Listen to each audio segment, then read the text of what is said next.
Welcome to Relationship Coaching Group podcast, the show where we talk about relationships the way they actually happen, messy, meaningful, and deeply human. I'm your host, Roxanne, and each week we explore how to build connection that feels safe, honest, and lasting. Whether you're dating, committed, rebuilding, or simply trying to understand yourself better, this space is for you.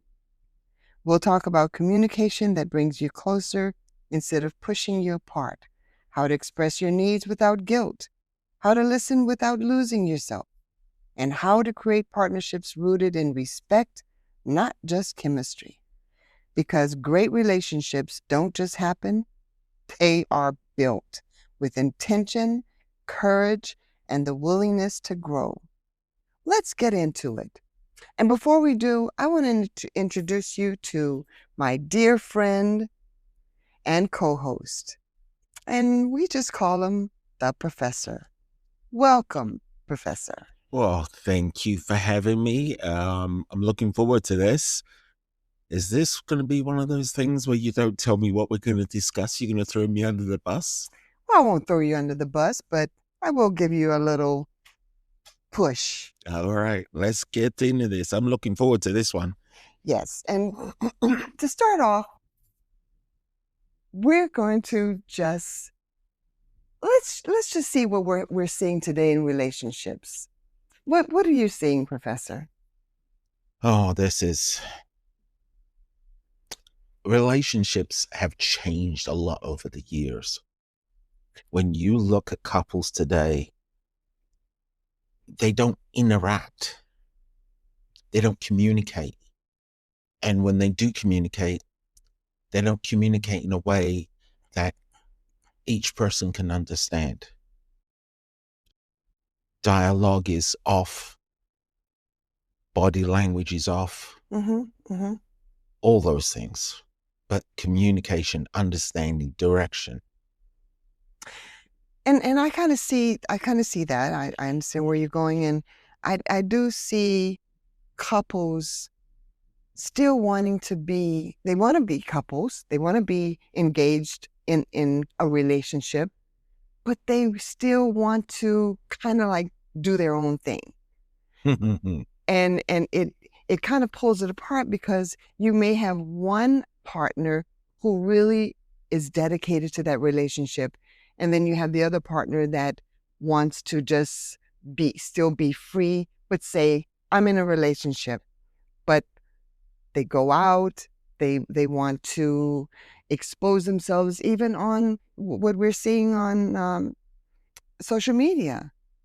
You see people that we even know that are in a relationship, Yes, but they're putting things out on social media like they're still looking. I don't get that. Yeah, unfortunately, yes, we have seen some of that. And I know we're definitely going to get deep into some of these topics. Oh, definitely. Because you can't be in a relationship and live single. You can't have your cake and eat it too. But it seems as though that's what I'm seeing. Because as I said, I know people personally that are in a relationship, and when I see their social media, it's like, are you still looking? You're still putting yourself out there. They want the benefits of a relationship, but they want the attention of what comes when you're single. Because I guess they want that excitement of people gloating over them, and even though they're in a relationship. Wow. Yeah. And they like that excitement. They like that feeling that they're still wanted, even though they're in a relationship. And that's what our society's made and deemed okay. We have a lot that we're going to be talking into. Yes. So we're going to be diving into weekly. We're going to bring up these situations that we're seeing. We're going to even bring up questions that we get, right? Absolutely. We get emails, we get texts, questions about building their relationship, problems in their relationship, wanting to grow into it and wanting to get out of it. So we get a whole bunch of different dialogue from the outside that we're going to bring into our and podcast. They can go to your website at www.relationshipcoachinggroup.com. I always forget the dots. And they can email you at myrcgroup.com. I messed that up, didn't I? Yeah, it's I think Roxanne. you did. It's Roxanne. Yes, at my relationship. I'm messing this up. Go ahead. It's Roxanne at myrcgroup.com. There you go. See? But it's on the description. It's on the website, so you'll be able to get all that information and more So about. go to the website. Yes. I shouldn't even be giving this information. You should be, because the only time I know it is when I click on my link to your site. And there you go. Just go to the website, and all the information is there for you. Well, I'm glad I didn't mess it up too much. That's okay. So what you got for me? Well, there's a slang that I picked up from the internet, and it's called fubbing. Fubbing. 51% of adults report that their partners engage in fubbing. You want me to explain that for you? Break it out. Okay. It's phone snubbing. And it's when they take their personal time, instead of communicating, instead of relating to their partner, they're on their phones. They bring their phones to bed. They bring their phones on their dates, on their date nights, in the restaurants. Don't you? How many times do we see couples? It may be one or it may be both on their phones at a restaurant. I got to give you a story real quick. So I had gone out to eat yesterday. Had lunch, had a little meeting, and here's two couples. They're just sitting there. Two different couples. Okay. And I guess they were having lunch together. Not one of them said anything to each other.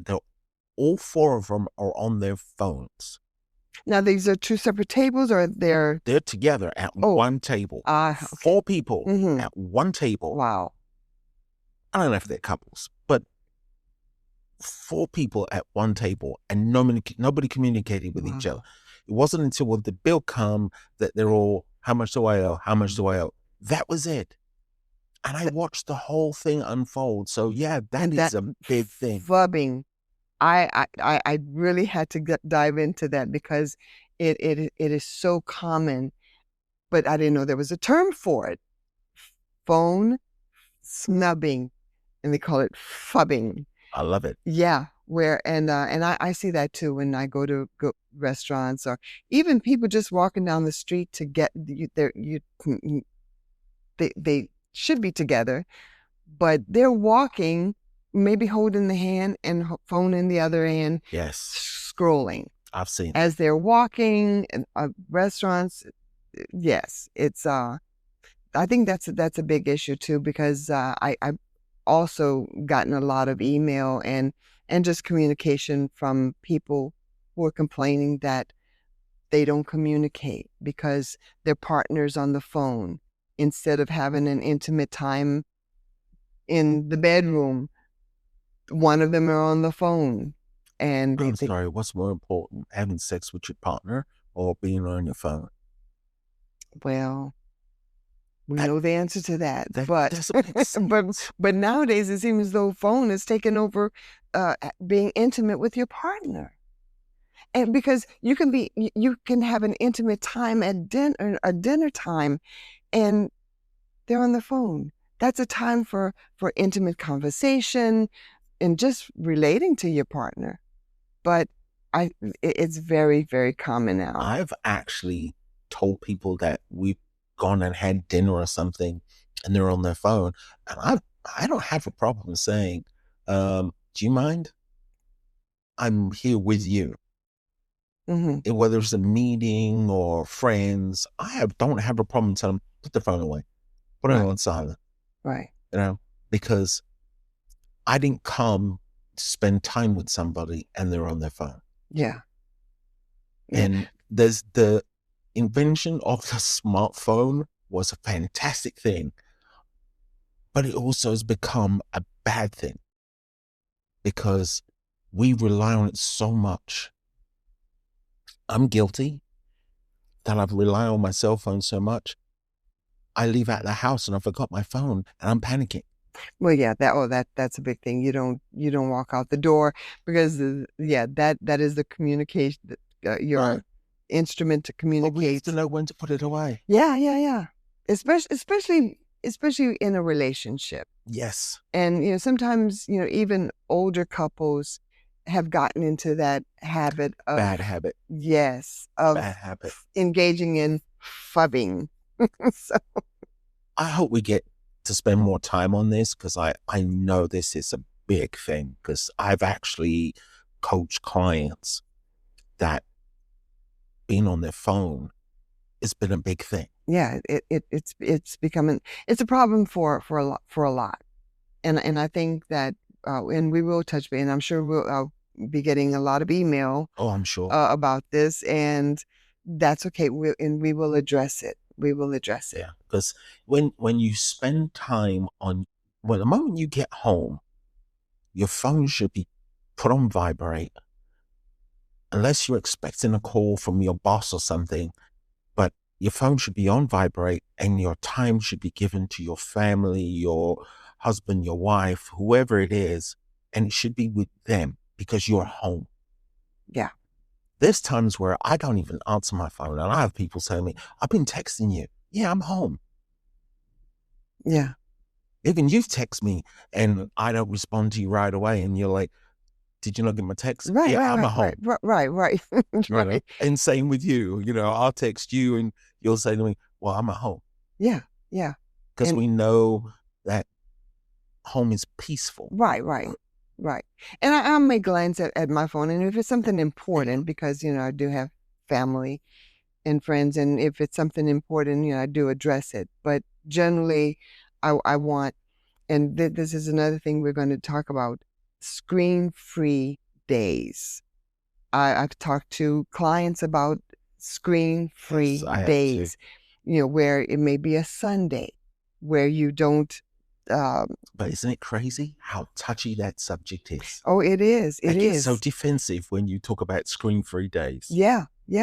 And here's another slang. It's called K-tube, and it's an acronym for kicking technology out of bed, which I have few clients, and we talked about that. Just K-tube, kicking technology out of bed. Once you're in bed, it's off. It's off. Put your phone on silent or charge it in the Was kitchen. I saying closes off? Was that? Close off? No. You said off. Yeah. Well, close up when you're in, that can happen too, but it's just kicking technology just Absolutely out of bed. Why is your cell phone under your pillow? Yeah, that's not good. There's so many couples I have coached and complaints of, "Oh, why is his cell phone? Why is her cell phone under the pillow? Why is it right next to the bed?" It should be leave it in the kitchen, and unless you put it on silent, you especially have family members who may be sick or what have you, or you want to make sure that, but just put it aside. My phone stays in the living room on the charger. I go to bed, and the only thing's bed with me is my partner and the remote control, and that's it.